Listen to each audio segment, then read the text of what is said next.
नमस्कार, बहुत स्वागत है आपका P24 की न्यूज़ की इस चुनावी चर्चा में।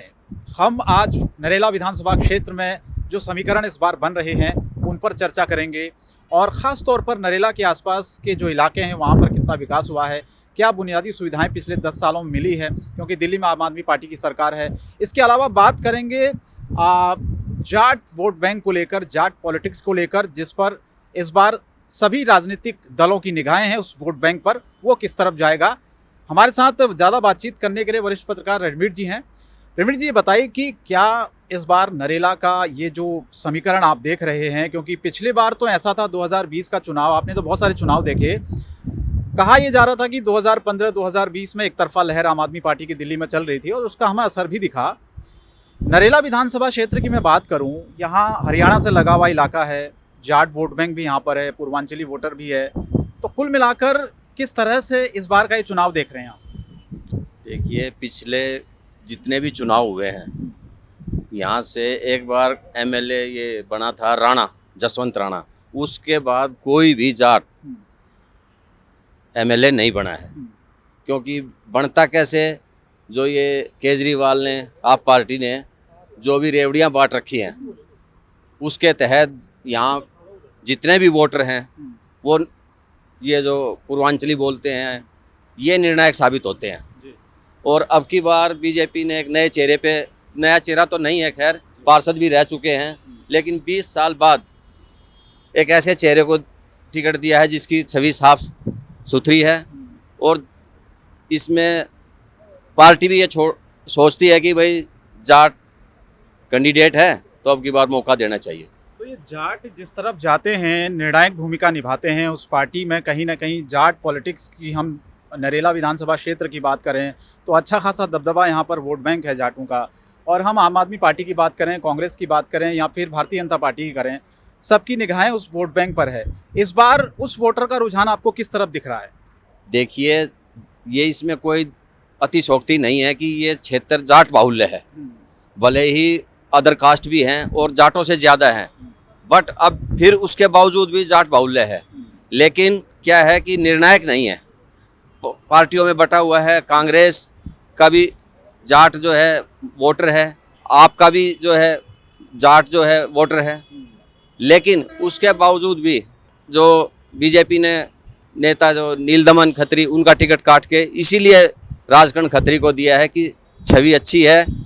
और सबसे बड़ी बात क्या है, विकास के नाम पे तो किसी पार्टी ने यहाँ कुछ नहीं किया। ये जो पहले इस पर आते हैं, नीलदमन खत्री का आपने जिक्र किया, हाँ, तो ये जो कटा उनका टिकट, नीलदमन खत्री का राजकरण जी को टिकट दिया, उसके बाद बगावत हुई थी। हाँ, उन्होंने कहा मैं निर्दलीय लड़ूंगा, फिर ओपी धनखड़ से लेकर हाँ, सब ने तमाम लोग आए, उनको बिल्कुल मना लिया। लेकिन मीडिया के सामने, जनता के सामने दिखा दिया कि वो मान गए। लेकिन इंटरनली क्या चल रहा है? क्या वाकई उनके अंदर टीस नहीं होगी? क्या ये गुस्सा नहीं होगा? अगर है तो क्या वो नुकसान नहीं पहुंचाएगा? 100% नुकसान होगा बीजेपी। इसमें कोई दो राय नहीं है। कोई भी कहे मैं ये करूँगा वो करूँगा, इसमें कोई वो नहीं है। जिसको दर्द होता है वो अपना कहीं ना कहीं बदला लेता है। लेकिन यही चीज़ आम आदमी पार्टी में हुई। हाँ, आखिरी वक्त में टिकट किस तरह से बदला? दिनेश भारद्वाज का, दिनेश भारद्वाज का, हाँ, टिकट काटा है जी।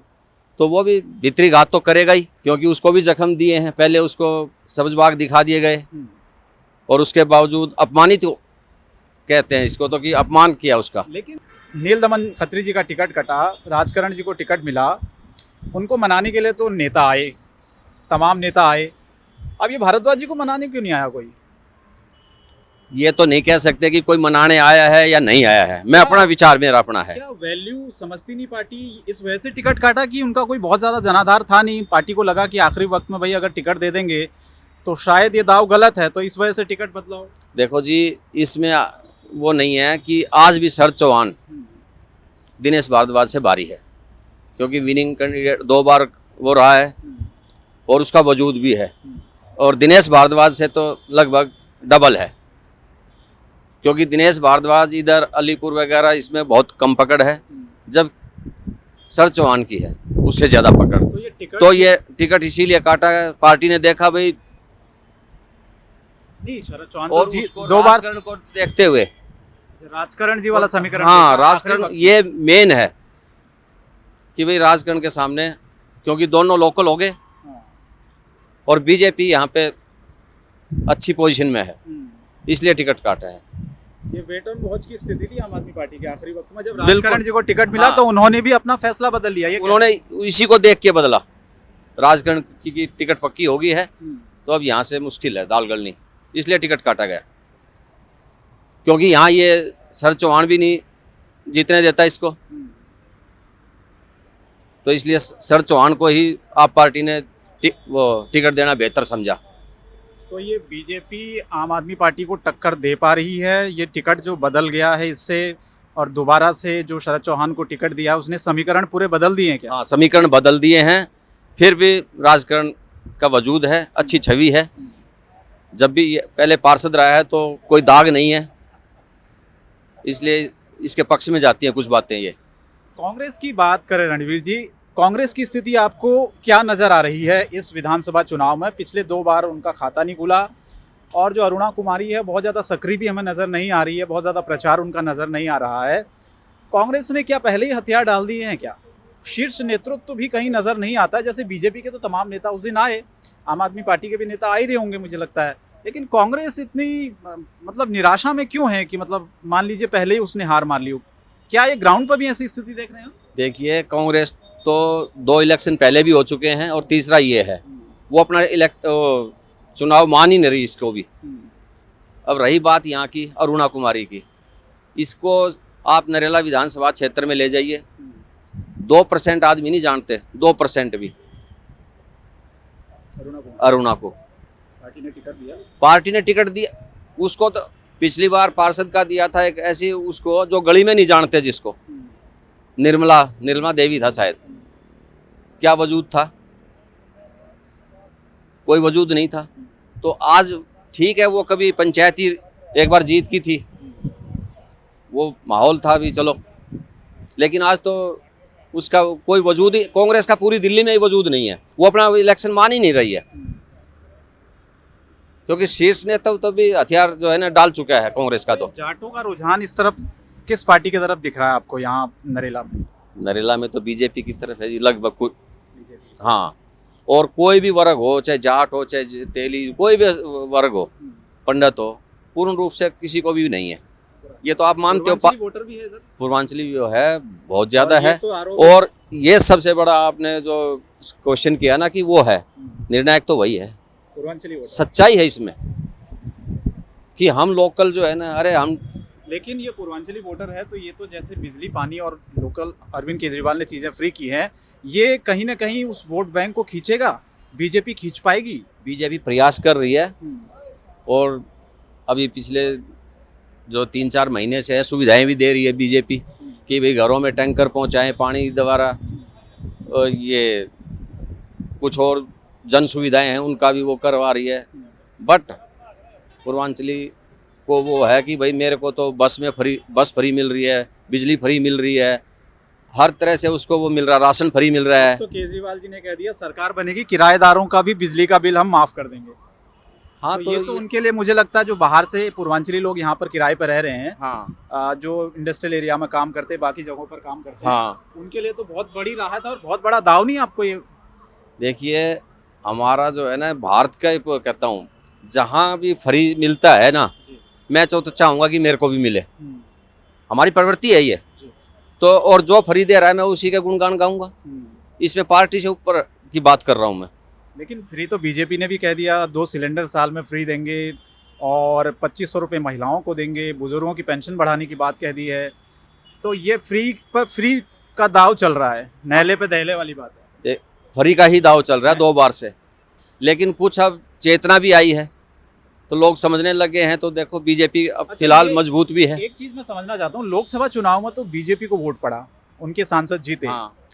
बीजेपी का जो वोट बैंक वो विधानसभा चुनाव में छिटक क्यों जाता है, क्या वजह मानते हैं? छिटक जाता है, ये बहुत बड़ा क्वेश्चन है कि भी लोकसभा में तो एक भी नहीं, खाता भी नहीं खुला है अब तक, 3 बार हो गए, और जबकि नीचे जो है संविधान, इसमें विधानसभा में 67 और 3, कहीं गिनती नहीं है। इस बार का आकलन क्या कह रहा है आपका, बीजेपी कितनी सीटें ला सकती है दिल्ली में? देखो जी, अब की बार तो 49-51 का मान रहे हैं लोग, बीजेपी का। बिल्कुल सच्चाई है ये कि 49-51 का। ये रेवड़ियाँ, फ्री की रेवड़ियाँ बांटने के बावजूद भी, क्योंकि लोग समझ भी गए हैं।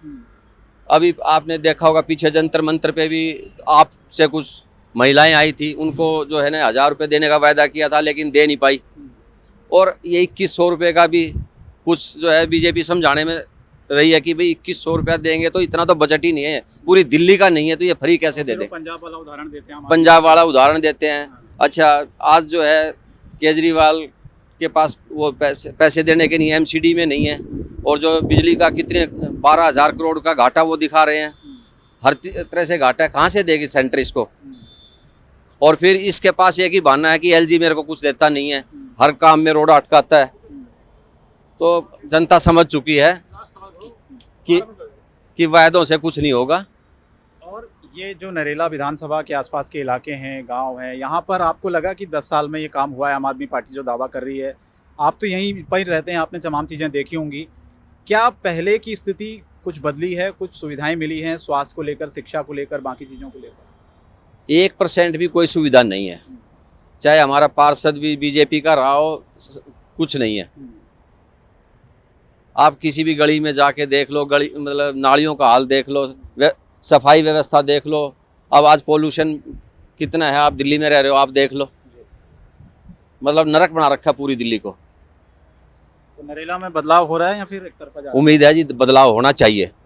बिल्कुल, धन्यवाद। तो ये रणवीर जी हमारे साथ थे, वरिष्ठ पत्रकार, जिन्होंने पूरा विश्लेषण किया नरेला विधानसभा सीट को लेकर। आखिर जनता ये तय करेगी, नरेला की जनता तय करेगी, क्योंकि यहाँ पर हर तरह का वोट बैंक है, वो किस पार्टी पर मोहर लगाता है। ये तो 5 फरवरी को जब वोट पड़ेंगे दिल्ली में, 8 फरवरी को जब नतीजे आएंगे, उसके बाद दिल्ली विधानसभा की तस्वीर साफ हो पाएगी। फिलहाल हमें दीजिए इजाज़त, नमस्कार।